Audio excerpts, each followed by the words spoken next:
Hello everyone and welcome. I'm James and I'm incredibly excited to introduce to you our new podcast, Strictly Cyber. We've created this space specifically for business owners like you who would like to understand cybersecurity without getting lost in the technical jargon. I'm joined with Rob. Hi guys. Today we're diving into the world of cybersecurity technology and we're going to explore what kind of technology you can use to protect your business's data. Don't worry though, we're leaving the technical language at the door and keeping things as simple as possible. But first, I'd like to tell you a little bit more about myself. I'm James Nichols. I'm a security analyst at Kit365. I've been in and around cybersecurity for around 2 years now and kind of in the broader IT industry for 5. I'm Rob. I'm the director of Kit365. I've been in and around IT for about 20 years, specifically security for about 8. Kit365 are a managed cybersecurity provider based out of Leicester. We provide pen testing services, information security consultancy, and Cyber Essentials Plus accreditations. Kit365 have been a certification body for about 6 years, and we've been doing pen testing for about 4. Most recently, we've become a CREST registered organisation. If you'd like to discuss anything further about what you've heard today or anything else security related, then please do reach out to either myself or James or Kit365 directly. So the first thing I wanted to talk to you about today was cybersecurity technology. So I guess what is it and what does technology entail? What kinds of cybersecurity technology is there? I mean, can we really define cybersecurity technology? I mean, I suppose we can, but most things nowadays, when we talk about them digitally, digital assets, information, are affected by technology in some, way, shape, or form. So, cybersecurity technology, I mean, that could be quite specific into things like vulnerability tools or vulnerability scanning tools. We could be talking monitoring, so like system information and event management logs. But technology as a whole is quite broad. I think most things, like I say, that our technology nowadays do include cybersecurity at some form. I mean, ultimately, what we're talking about cybersecurity, it's protecting digital assets, like I've just said. So whether that be antivirus or even whether it's like an application that you're using, like word processing or Excel or anything like that, it's all technology and it's all affected by cyber. One of the biggest things for that stuff is keeping it up to date, making sure it's running on the latest version in case there's any new vulnerabilities affecting old versions. And then you have other pieces of technology like antivirus, for example.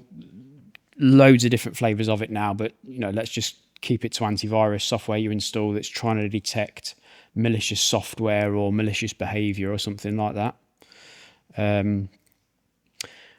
You could then look at the way that devices are configured, is also technology, right? So you go to the shop, you buy a laptop. Is that configured as secure as it possibly can be? So ultimately, anything nowadays that is technology is going to be affected by security or cybersecurity. From a cybersecurity professional's standpoint, it's no different to a plumber or an electrician's toolkit. It's the tools they use. Some like using DWALT, some like using Makita. It's like people have preferences with tools, but when it actually comes to technology, it's not just kind of limited to a cybersecurity professional's tool bag. It's like we always joke about in IT, if somebody's got anything wrong with something that's got a plug on it, they're going to call you. Yeah, 100%. Yeah. So it kind of, in a way, it does go that far.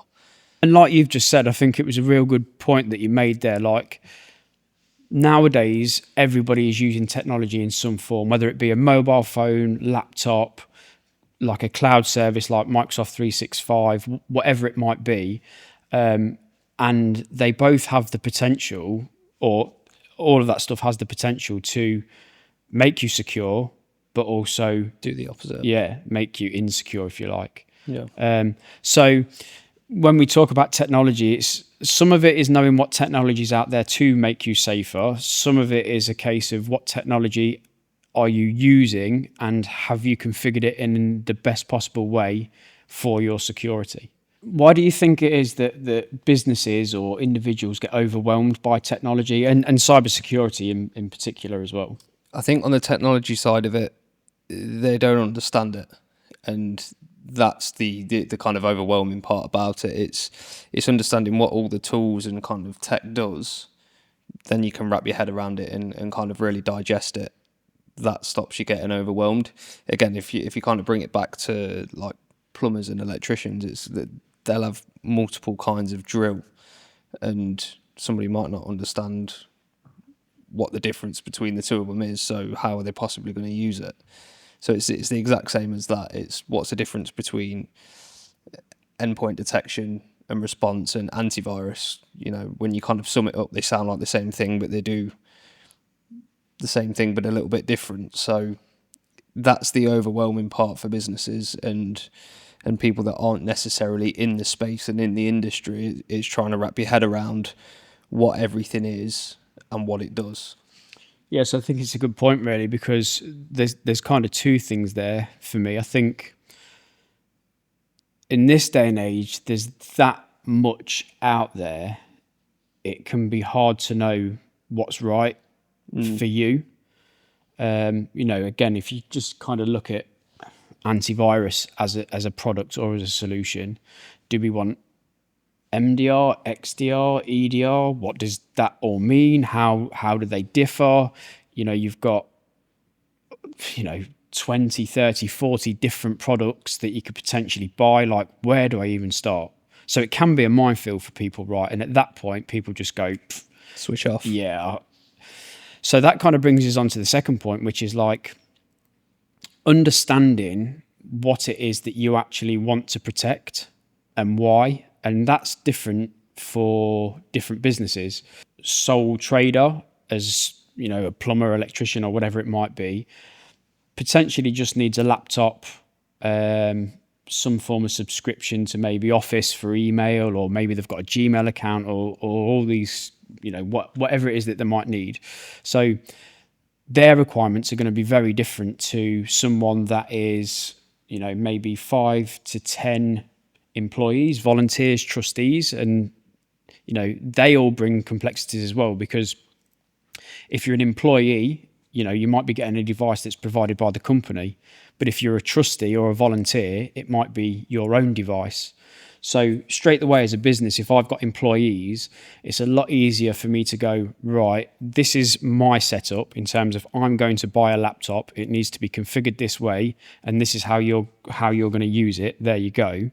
To a volunteer or a trustee that might need access to like the charity's email, for example, and it's just a case of here's a username and password, log in. So again, when you compare the two, as a business that's got the device that they're giving out, there's a lot more control over that. From a charity's point of view, there's not. So what should I be looking at and what should I be protecting? I've recently had somebody contact me with that exact scenario. I was actually quite impressed with the IT provider and what they recommended. They'd identified that ultimately the volunteers and the trustees were going to be using their own device, and it was, other than like you must make sure X, Y, and Z is configured, it was very hard for them to tell what device they were going to be using. So what they actually looked at was, right, ultimately we need to be protecting their email system. So we're going to look at a solid spam filter that is going to prevent malicious email getting in. We're going to look at identity management. So ultimately what they were looking at is there any suspicious activity like with logins from unknown devices? So over time the system kind of logs or recognizes what systems are used to log in, where the logins are coming from. Is it coming from the UK or Australia, Russia, America? So it kind of knows and anticipates and expects where these logins should be coming from, and then it can alert based on, well, actually we've got this suspicious activity, like if you've got any employees that are out in America at the moment. So it kind of does the geolocation stuff. And then off the back of that, which is for me something that's massive oversight in all of technology, is they recommended a backup to their email and SharePoint and Office 365 as well, which is, like I say, something that massively gets overlooked nowadays. It was actually my accountant, who's also part of a charity, that said, do you mind just having a look at this? I don't really know what I'm on about. Basically, they just wanted to make sure they weren't being ripped off by this IT provider. And when I kind of read through it, it was actually like the IT provider had actually really listened and understood to what the problems might be. So yes, they know that, the laptops and the desktops, whatever's going to access the system, they have no control over. So how do we make sure that actually their cloud environment, their email environment, their file sharing environment is as secure as it possibly can be? And these were the solutions. They went for kind of identity management, a solid spam filter, and backups. On top of that, they're also going to configure the cloud service so that it's not easy for information to get out or be downloaded, because predominantly it's just the issues for email and stuff, although there is a bit of SharePoint on there. But that's kind of another one of the challenges, really. If I'm accessing your business systems and data from a device that you have no control over, no insight on, it could have all sorts on it that can kind of capture data once it's downloaded. How do you prevent your information getting on that device in the first place? Yeah, and we see that all the time. Bring your own device is what it is, and it's a lot of businesses' biggest weakness as well. But when it comes back to kind of choosing technology and what technology should I use, usually that starts with identifying a weakness, and bring your own device can be a weakness, because people's home devices generally aren't patched, they're not configured securely, so that's kind of where the weakness comes in. So I know we've touched on this a little bit before, but can you explain to me what a firewall is and why I should be using one as a small business or as an individual? So a firewall essentially is a gateway between you and usually the internet. So say you're in an office environment, you've got 10 PCs, the kind of gateway between you and the kind of broader internet is your firewall. They can be, like we said in episode 1, software or hardware. If you're in an office environment, like a physical office environment, most likely you've got a hardware firewall.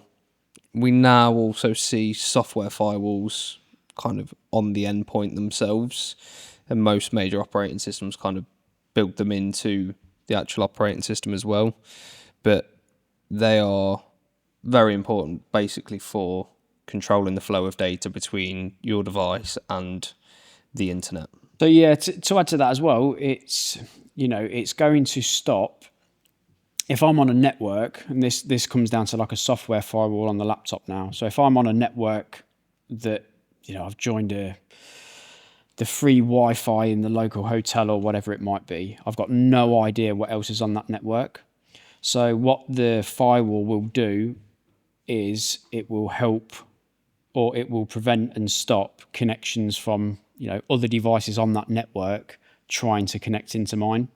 Whereas if I didn't have the firewall on, potentially they could just connect to my device and start snooping around. And there's a little bit more complexity to that, don't get me wrong, but ultimately the firewall is going to stop that from even happening in the first place.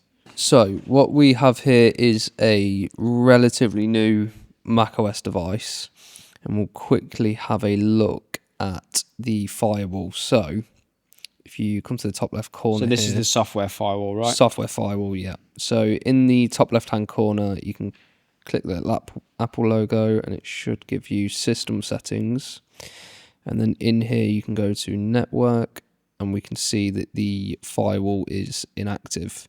So that can be enabled. This is the firewall that's built into macOS. There are also third-party software firewalls that usually come like kind of in a suite with antivirus, and this is kind of what makes up the extended endpoint detection and response here about not just antivirus. It'll be built in with other features such as a software firewall. So you can see here we've got Malwarebytes.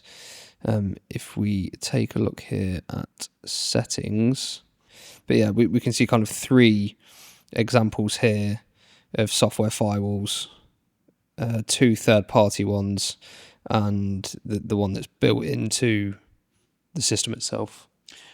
So is the firewall on in any of them at the moment? It doesn't appear to be. I suppose this comes down to a point now, like if I've got the option in Avast or in the actual Mac OS operating system itself, which one do I turn on, or do I turn them both on? Again, it's more of a preference thing. So if you're an individual, and it's just the one device that you're managing, then it might be worth just going with the built-in macOS firewall. If you've got 15 devices that you need to manage with something like Malwarebytes or Avast for business, you're going to get an admin panel where you can kind of manage all of the devices in one place. Yeah. Again, though, I think it's one of them where it's like people will go off preference more so of how easy it is to use and manage than how effective it is. And I get these things come up on LinkedIn all the time of like EDR solutions on their kind of detection and their response, and you get this big diagram seeing which ones are the best, and you can see, this one's the best because it's got the best detection and response. But in reality, they all do the same thing. Like, what made you choose Avast? I was going to say, it's basic. I've used it for years. It was like when I first got a PC when I was about 16. That's what my mates had installed, so I just did the same. Yeah. and people And stick it's with free, it. yeah. Yeah. You get a lot of people use AVG because when you buy a laptop from Curry's, that's what comes on it. It's normally McAfee though, isn't it? Or Yeah, Norton. like McAfee, Norton, or AVG. Like they're the 3 that you get out of the box if it's from Curry's. Some people might want to use Sophos because it's based in Britain. Like, it's all a preference thing, and you might. Like, I think it always is a preference thing. Like, you'll see some kind of people that have been in the IT industry for 20, 30, 40 years, and they'll always use the exact same product that they used at their first MSP and their first job because it's all they ever know. Yeah, I think one of the biggest things it comes down to, especially when you start getting, like you were talking about earlier, about having to manage devices, multiple devices. That's all it is. They all do the same thing, but one of the biggest things for me is how easy is it to use, like the admin console. Yeah. So how easy is it for me to send a configuration to the device? How easy is it for me to see what's going on with the device? So really it comes down to like a user interface and user experience. we hear a lot about antivirus and EDR and MDR and XDR. Are they all the same thing, or what's different between them? Technically no, but at the same time yes. You're going to want something that is looking at your computer or your laptop, whatever it might be, to see whether there's any malicious files on there or any malicious behavior. So the acronyms XDR, MDR, EDR, they all mean slightly different things. We'll probably cover that in another kind of episode and stuff. But ultimately, your device needs some form of antivirus, which could include MDR, XDR, EDR. Again, it becomes a bit of a minefield.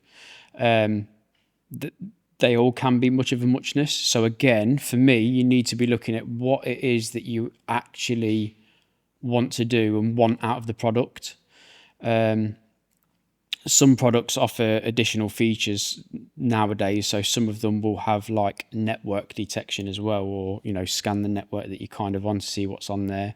Some of them will include like a wallet for passwords. So these additional features that can now be added. Antivirus as well traditionally was like signature based, right? So like each file that had been detected as malicious would be given like a signature. like a random string of characters, if you like, but it'd be given a signature so that ultimately those signatures were then in a database that would come down onto your device. Your device would go off, your antivirus would go off and get the updates. The signatures would come down, and then if any files with those matching signatures were in that database, that's how it would detect, this is malicious. And they're constantly changing, right? I mean, traditional antivirus, you'd probably be getting 2-3 updates a day at the very least, if not every hour or maybe every half an hour, because they're continually being updated. A lot of the antivirus products out there, again, whether they're some form of EDR, MDR, XDR, Bitdefender, Avast, AVG, Sophos, they all use a test file. So there's a test file that you can use to check whether your antivirus is doing signature based. And that's the ECAR or the ICAR file, EICAR. And that is a string of characters that antivirus vendors use to make sure that their product is working correctly. So if you go and download this file from the internet, your antivirus should detect it, whether it blocks it straight away or it allows it to download first and then is triggered after a few seconds. So that's kind of signature based. And then newer stuff is more behavior based. So it's learning what your device is doing, what it's accessing, what if there's any files or programs on there, what they're trying to access, or if they're trying to call out to somewhere. And then ultimately what it can do is it can isolate that device and stop it doing what it's doing until someone goes on and investigates. So this is what an antivirus would look like. So virus scan, deep scan, targeted scan, external storage scan. So that's quite good. So if you did have any removable devices and you weren't sure where they came from, you could potentially scan that before even accessing it. So it's scanning the local device now for files. If it finds anything malicious, it's probably going to start screaming and shouting at me. We're on this website, the ecar.org website, and we're going to download the anti-malware test file to see if the antivirus detects it. And as you can see, it has. Some antivirus won't detect it. So I think like some of the newer stuff that does behavior-based detection, like CrowdStrike, for example, that won't detect it. But that doesn't mean to say that you're not protected by CrowdStrike. It's just not designed to detect it, because the ecar anti-malware test file is signature based, and CrowdStrike doesn't work with signatures or through signatures. One of the reasons why you'll benefit from doing something like this really is, one, you've got antivirus on there, and two, running the test file and the test file being detected is just showing you that your antivirus is configured and it is picking up signature-based viruses. Explain encryption. Yes, so encryption in its kind of most basic form is jumbling something up.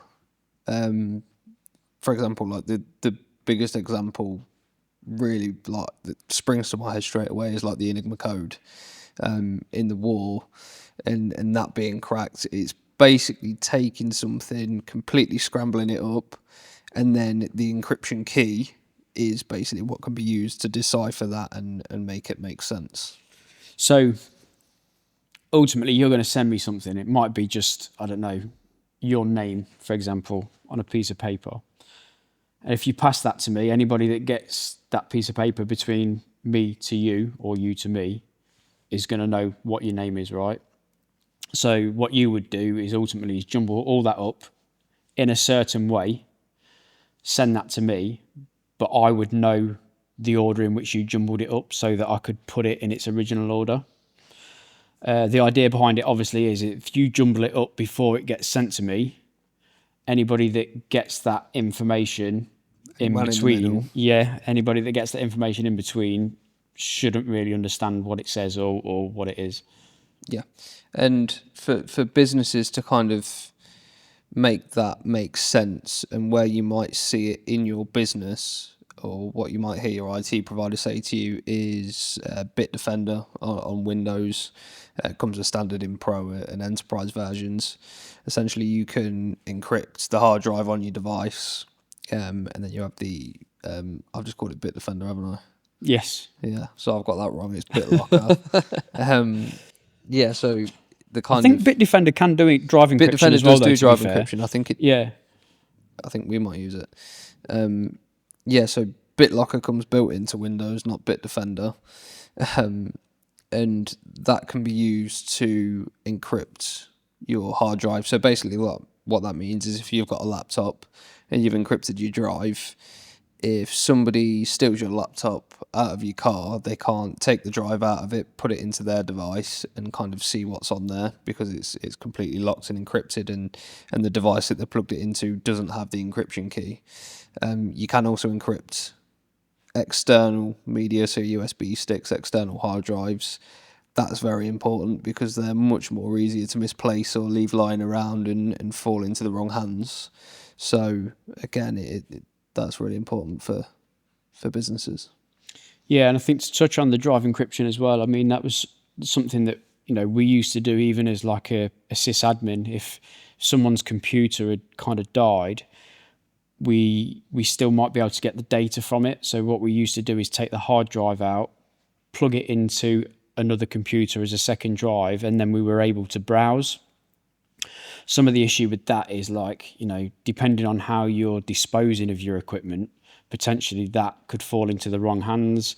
They could get the hard drive, see what's on that hard drive. But with encryption, if they've just got hold of the drive, it's harder for them to, kind of plug it in and just browse without cracking that encryption in the first place. Although I have seen a vulnerability recently where BitLocker has a vulnerability in, and people can actually get in using a tool. But again, that's up to Microsoft to fix, and then when they do fix it, it's up to people to be applying the right updates and patches so that that's that it can't be used against them. Again, another really common method or use of encryption we see is in WhatsApp. Whenever you're on a WhatsApp chat, it will say kind of this conversation is end-to-end encrypted. Yeah, and like you've just you said before, that encryption is only really as encrypted as the provider wants it to provider be. wants. And I think as well with all these things as well, even if you've got encryption, I mean, look at Signalgate recently as well. Yeah, not just that. There was the cracking of Encro chat as well, wasn't there? That was the police that did that. So I mean, all these things are best endeavours, right? I mean, we're talking about turning a firewall on. It's better to have it than not. Another thing with encryption as well is years ago when I was working for another company and they were doing a lot of software development, and it was all plain text, so ultimately not encrypted. And what that meant is that any time someone was logging in, username, password, that was being sent in plain text. So I demonstrated using tools like Wireshark that I could capture that traffic and see the usernames and passwords being entered in plain text. And then from there, I might be able to, if someone's using that same password on something else, it's very easy to get into other systems if people are using the same username and password for multiple accounts, whatever it might be. With encryption, I wouldn't have been able to see that username and password because it had all. I mean, when they encrypt things over the network, it's not even using the same characters. So it's not like it's just using, your name James jumbled up. It's like completely swapping out the characters and things like that. So unless you've got the key to unscramble it, I'd go as far as saying that things that aren't encrypted are probably the easiest thing for attackers to exploit if they wanted to and they come looking for it, whether it's over a network on Wireshark or just literally picking a device up and plugging it in and it's unencrypted. Anybody can do it. Yeah, and we spoke before kind of last episode we was talking kind of about the post-it note story and stuff like that. Like when we were in there, they had like drives that weren't encrypted, so it was very easy just to pick them up, plug them in, and just start browsing, see what's on there. And then that's when you kind of finding files with usernames and passwords on as well, right? So you know, that's another reason why you would encrypt not just the traffic but also a hard drive so that people can't get in and see what's on there. For example, if you're a criminal and you're getting up to whatever you're getting up to, and you're using NordVPN because I'm secure, the government can't see what I'm doing, and you're paying $3.99 a month for your VPN, but the government come knocking, really you're as protected as, say, NordVPN want you to be. And how far will they go to protect you when you're giving them $3.99 a month? Like realistically, it's not like you kind of funding the entire company. It's like you're paying £3.99 a month, and if the government come knocking, realistically, they're probably going to get what they want to get. We've seen this a lot with things like encrypted file transfer platforms, like WeTransfer. People go, "Oh, I'll use WeTransfer because it's secure," but then WeTransfer get hacked, and you're like, "Well, what now?" Like, so it's like it's just being vigilant, really. I think people aren't vigilant enough, and they think, okay, I'm using a VPN, I'm secure. It's like, it doesn't really work like that. So there'll be a lot of business owners kind of wondering, what is a VPN and how essential is it for their staff? Okay, so VPN is a virtual private network. I'm trying to think of an analogy of this one. I like the tunnel analogy, because a VPN is a tunnel. Okay. So I don't know where I'm going with that. Thanks for that. Thanks for that. So one way that I would describe a VPN is it's almost like putting a suit of armor on your laptop with a direct connection into something. So that might be like your corporate network or the VPN provider's network. Ultimately, what it's doing again is that if you're joining a free Wi-Fi and that's like in an internet cafe or at a hotel or even on a train or something like that, what you're trying to do is get your device protected against anything else that's on that network. So a VPN, what it allows you to do is basically you join that free network, but then when you turn your VPN on, in actual fact, it's taking you off that network and it's just using an internet connection to connect you back to whatever your VPN service is. Now, is it worth it? Yeah, I absolutely 100% think it's worth it. But as you kind of mentioned before about encryption, your VPN is only as secure as the service that you're using or the vendor you're using. So for me, if it's set up by the organization, absolutely. When you're out and about connecting to public Wi-Fi, you connect via VPN, which actually makes your device part of the corporate network. It allows the organization to basically control your traffic, make sure the device is secure when it's on public Wi-Fi. Another method that you could actually use nowadays, because like you said about the VPN only being as secure as the service that it's using, is an alternative nowadays is to actually, rather than jump on public Wi-Fi, is to connect to your mobile device for like the public hotspot. Take or the the hotspot completely out of it, and yeah, that's it. Yeah, first place. Nowadays with like 4G, 5G, and mobile devices being hotspots, you can just connect your laptop to your mobile phone, which is a lot better in my opinion than public Wi-Fi and an alternative to VPN. So yeah, there's plenty of VPN services out there, but like you said, you're only as secure as the service that you're using. If it's set up by the organisation, you'd like to think from a trustworthy source at that point. Alternatively, use your mobile phone as a hotspot and connect to that rather than the public Wi-Fi. Yeah, just quickly touching on like your mobile phone as well. I've kind of had the opinion of that. I think in the next kind of 10 years, I think we're going to start to see a kind of as standard laptops with built-in SIM card holders. Well, they already have it now, don't they? Yeah, we're going to see it more and more where with 4G and 5G kind of advancing so much. Now, I already know of businesses that completely work off 5G and don't have, especially in kind of newer industrial areas where the infrastructure hasn't quite been put in yet. And it takes like 6 months for BT or whoever to put a Open line reach in. to come out to install it. In areas where there is actually decent signal, I know businesses that use a 5G router with a SIM card in, and I think it's only a matter of time before laptops have built-in SIM card holders, especially for people that are on the move quite a lot, where they kind of sign up to a data plan with whoever, just stick a SIM card in their laptop and they've just got internet wherever. The other thing with VPNs as well is like some organisations might set up their cloud services to only accept connections from a certain IP. So if you're connected via your phone as a hotspot or a public Wi-Fi, your traffic is going to be coming from an IP address, a source that isn't known.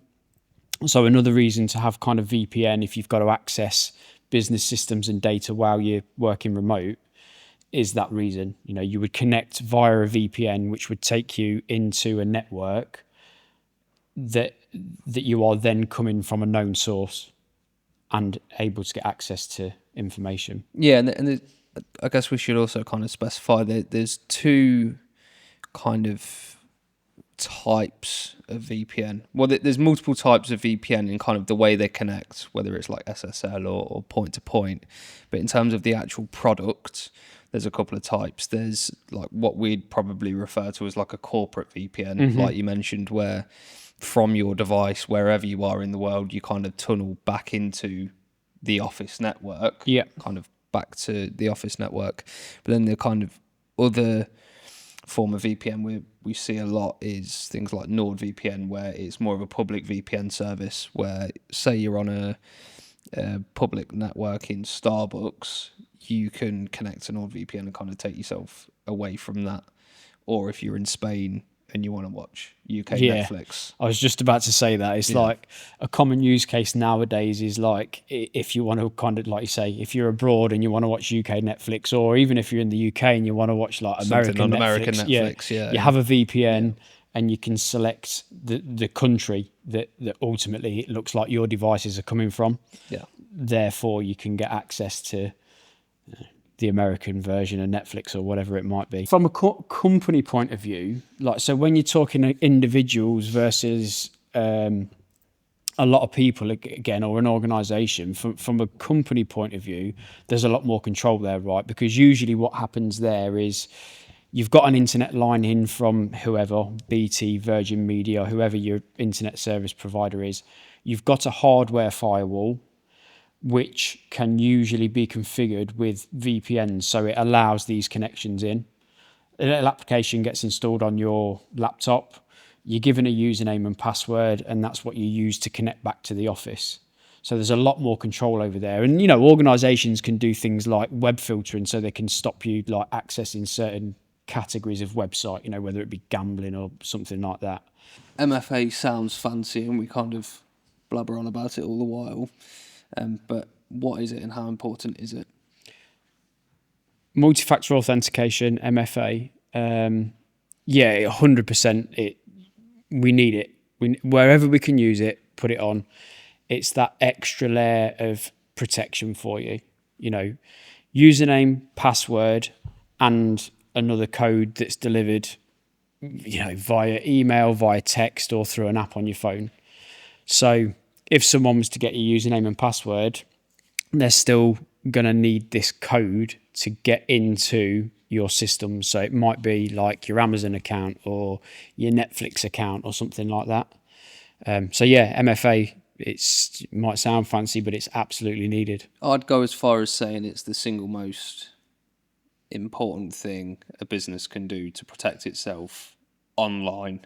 And I say online because there's a lot of kind of local network things that can be covered and things on their endpoint. But when it comes to cloud services and businesses being online and the kind of shift we've seen to cloud rather than on-prem, it's kind of the single most important thing that businesses need to implement. Yeah, people don't look for it either, or even ask for it. I mean, when we look at cloud services, one of the criteria for us is that it's got MFA, and like usually speaking, if it's not got MFA, we're not going to touch it. Like we're not interested. So especially for businesses, I mean, it's that easy to like create cloud accounts now. Just like go on this for a trial, whatever it might be. But I think when people are sourcing cloud services or systems, like the first question should be like, is it going to do what we want it to do? And the second question is like, has it got MFA? And if it hasn't, then it's like, sorry. Yeah, next. Yeah. A relative who their Amazon account, ultimately it's a personal account, so it's a relative, but this is a great example for business as well, right? So ultimately they've got a cloud service, they've got a tech. That cloud service allows them to enable multi-factor authentication. The relative's username and password was stolen from a breach. Don't know which one it was, but some of the issue that they had is that the email address is used on multiple accounts. The same password is used on multiple accounts, which I know there's the whole debate around whether you should or shouldn't do that. In my opinion, you shouldn't, but by the by.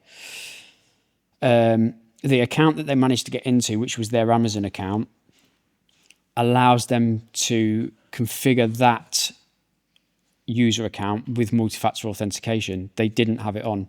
The next thing they know, things are being ordered left, right, and centre from Amazon, kind of as them.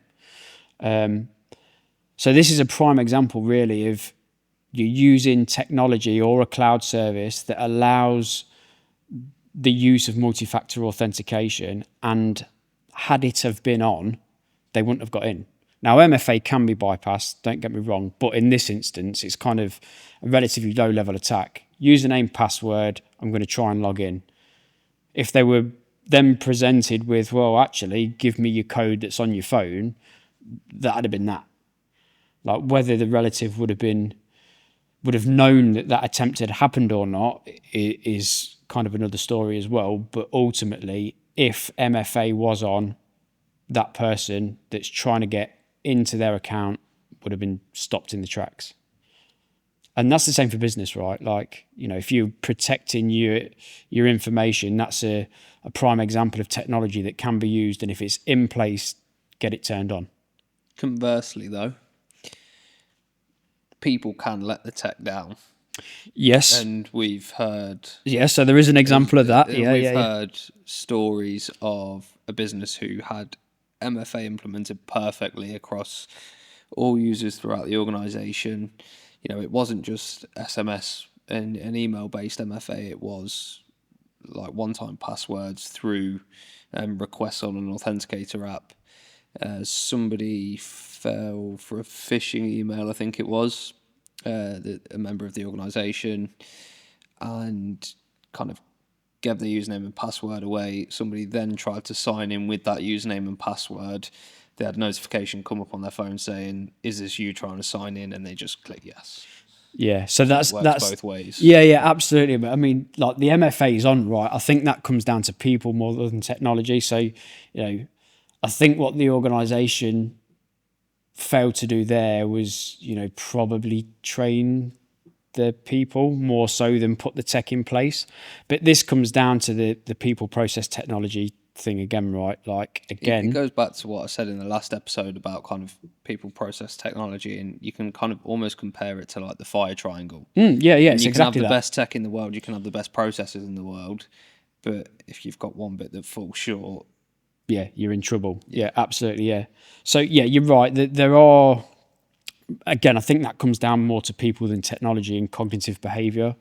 And, most people fall victim through themselves, and it's kind of that rush or call to action straight away. Like, the urgency of it all. Oh, quick! Oh, what's this pop up? Like, they're probably busy with 10,000 other things going on. They're just going, pop up, yeah, click, poof. Whereas in actual fact, it should have been a case of, they should be like slow down a bit. Like if you're getting random pop ups on your phone, don't just click. Kind of alert it to someone. So yeah, you're right. People can let the technology down, but if the technology is there to be used, doesn't mean not. Yeah, not put the tech in place. I mean, let's face it. Let's look at that a different way as well, right? Like if they'd have fell for the phishing email and the person tried to get in username and password, they wouldn't have even been like none the wiser. Like someone would have been in. Like at least when the person clicked on the MFA and realised what they'd done, there was like, oh, I've made a mistake here. Yeah. Whereas if they hadn't had that prompt, they probably wouldn't even know that their account's been in. Yeah. Until it was far too late. Yeah. Yeah. So for any kind of business owners listening who might have a limited budget, whether that's monetary or time, what kind of free tools and tech would you recommend to them? Yeah. So for me, I think, again, it depends on what you're doing and where you're going to be. But for me, I think, a real solid antivirus or MDR, XDR, whatever, but a real solid antivirus. I think a VPN service, although we've already had discussions around being able to join mobiles for hotspots. And I think one for me that gets massively overlooked is backups, some form of backup. So, I'd be thinking about if the worst does happen and kind of files get corrupted or whatever it might be or deleted, like how am I going to recover them? And it doesn't have to be, like you say, it doesn't necessarily have to be an expensive solution, especially for like backups and stuff. It could be a case of just, getting a removable hard drive that is encrypted and copy your files to it on a regular basis and making sure that that removable device is stored as securely as possible. There are other things as well, but I think for the top three, it's those. You could probably argue some kind of patch management, but you can probably do that manually as well. Like I'd definitely be checking for updates regularly as well. Yeah.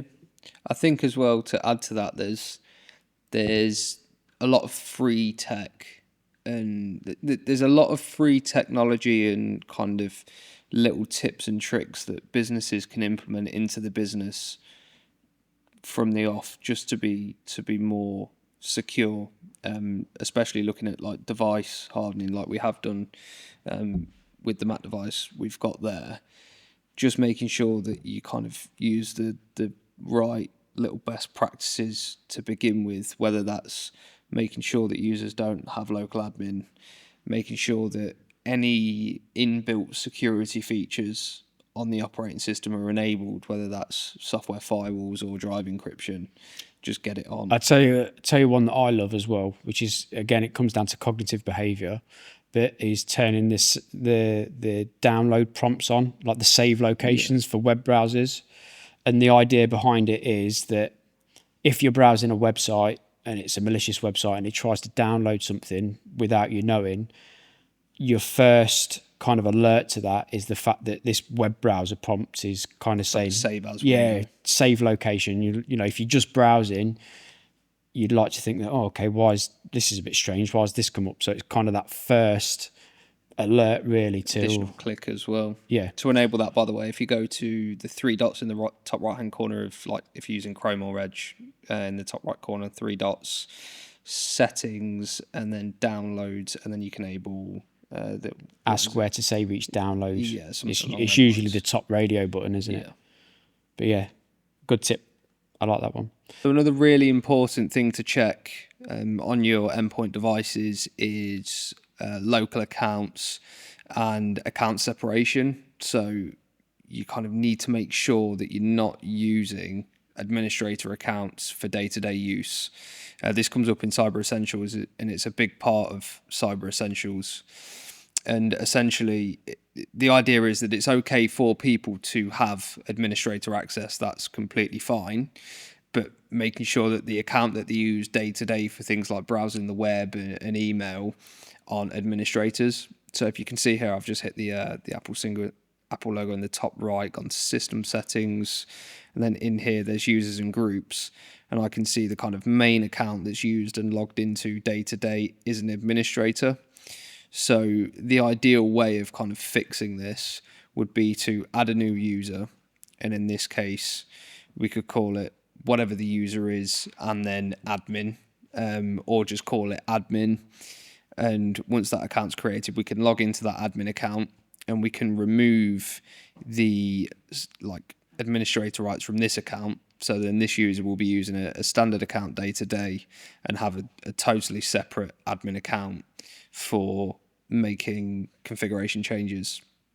The reason this is so important is because if you are to kind of use an administrator account day to day and you fall victim to something like phishing or get breached whilst you're using an admin account, any potential attacker has just free roam and they've got an admin account from the off, and they don't need to do any kind of laddering or trying to elevate into an administrator account. They've just kind of won straight away and they've got everything. So we've given you quite a few tips on how you can help yourselves and how you can configure devices to be more secure. We just wanted to show you how we can help you be more secure with the tools that we're using. So a couple of days ago, we installed a vulnerability agent on the Mac device. What that's going to show is if there's any vulnerabilities that the user isn't aware of. So occasionally what we'll find is, although the device is as up to date as it possibly can be, there's still kind of misconfigurations on there, and our tools allow us to see that. And then we can report that back to the user, and we can then configure the endpoint or the laptop, in this instance, the Mac OS, to be more secure. So when we look in here and we go to vulnerabilities, we can see that in actual fact, this Mac OS has got 3 severity 5 vulnerabilities, 18 severity 4 vulnerabilities, and 5 severity 3 vulnerabilities. Now, this can be a little bit misleading because the vulnerability tool itself doesn't do a great job of removing superseded updates. So what that means is that if you're running, say, version 10 of Google Chrome, and the latest version is version 136, ultimately it's going to give you every version that's vulnerable from version 10 to version 136. Whereas in actual fact, the solution might be just update Google Chrome. So it's one update and it's going to get rid of multiple vulnerabilities that are shown on this tool. So we have a quick look in here. Mac OS, so the operating system, looks like it's out of date. And as you can see here, we've got version 15.4, 15.5, 15.2. If we have a quick look, we can see that the agent thinks it's running 15.1.1. So if we go to the Mac and do a quick check for updates, we'll probably find that it's missing update 15.5. Yeah, so as you can see here, it is running 15.11 and needs updating to 15.5. You can find that again in system settings if you go to general and software update. So when that Mac gets updated, ultimately it should take out 1, 2, 3, 4, 5, 6 vulnerabilities. The other thing that we're seeing in here as well is there are a lot of Adobe vulnerabilities. So this is probably going to be a case of just updating Adobe, the whole package. It might have individual applications, but I'm guessing that on that device it's going to have Adobe as a package on there, and if we update it, that should get rid of those. So in here again, you can see this. I've just opened up Adobe Creative Cloud, and we can see on the right hand side, if we go to view updates, there are quite a few ready to be installed. And then the final thing that we're seeing on here is Zoom. So again, on face value, when we go back to the summary, it's looking like it's got quite a lot of vulnerabilities. But when we drill down into that, it's turned into what we think is probably 3: Adobe updates, Mac OS updates, and Zoom updates. Now, the user of the macOS device, ultimately, if they were checking their applications, they would have probably seen this. But the advantage of using tools like what we're demonstrating here is, in actual fact, we can alert them to that and kind of give them that nudge and prompt to get those up to date. So what we're going to do is we are going to update the macOS, and then after it's updated, we're going to give it a rescan, which can take a couple of hours. So we've just done a bit of a demo on vulnerability management, and I just really wanted to touch on a couple of things, really, and that's the difference between patch management and vulnerability management. So patch management, for a single user or for an organization, whatever size, it can be relatively easy to achieve through tools or regular checks and things like that. The difference with the tools that we use, things like Qualys or Nessus Pro or Tenable VM, they do a bit more of a deep dive into the endpoint, your laptop or your computer, and they're also looking at misconfigurations. But they'll also detect things that are in like old user profiles, maybe applications that you just completely forgot were on there. So it's a good way to do housekeeping. But the patch management systems and the vulnerability management systems are really two different things. And what we do and where we help is we're not necessarily doing the fixing and the patching and the updating, but we're highlighting where the device potentially is vulnerable. So that's ultimately what the vulnerability management is. What patch management looks at really is, for anybody who might be a bit more of a techie, is just control panel, programs and features. These are your installed apps, these are the versions they're on, and it just kind of makes sure that the version next to it is the latest possible. Vulnerability management, like you said, goes a bit deeper into it, and it starts scanning things like the registry and program data folders to find any old apps that have been left around. It scans other user profiles that might not be inactive, that might not be active, and kind of flags a lot more of these out-of-date bits of software that aren't and may not necessarily be active, but just are on the device. We hope this episode has given you all the tools you need to secure your business's data. Please feel free to follow us both on LinkedIn, where we're happy to take the conversation online. As always, all of our information is in the video description, and we look forward to seeing you next time. Bye. See you later.